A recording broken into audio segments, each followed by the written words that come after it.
Our two older children, they're 10 months apart, and so they've not known life without each other.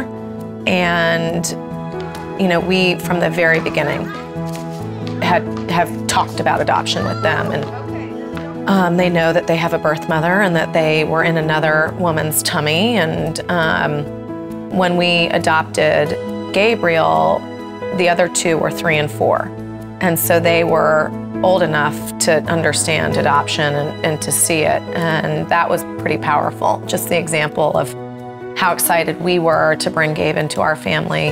I think in there, they were able to see, gosh, Mom and Dad must have been that excited when they got us.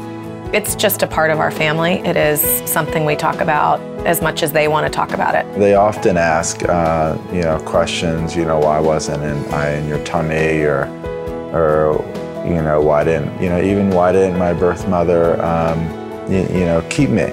That's probably the hardest question, because that's a question that gets to the heart of, was I rejected or not? And really, we always bring it back to the Lord, and how the Lord, from the day before you were born, chose us to be your parents. We've told both the girls, you were well loved.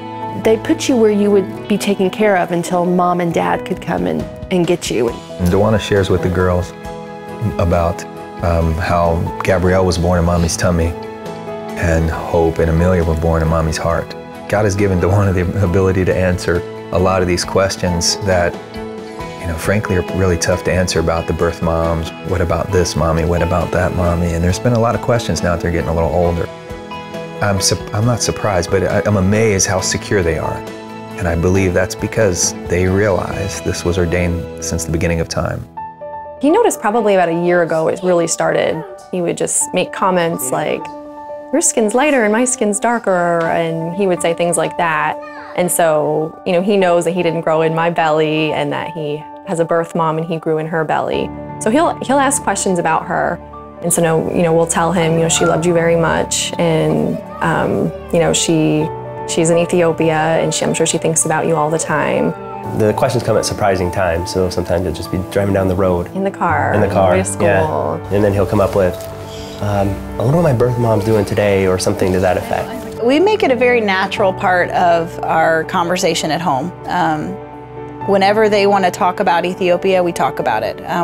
We go to Ethiopian restaurants very often, and during that time, we find that they will talk often about it there. They will say, oh, don't you remember this, or don't you remember that? And Joshua speaks very often about Ethiopia, but he was there for 14 years, so it's a very natural part of his talk.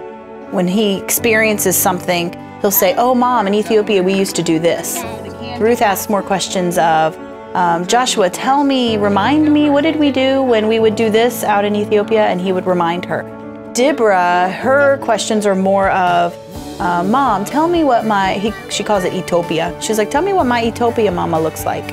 They have a lot of questions at different stages. I mean, they could go weeks without saying something, and all of a sudden they're talking constantly about it.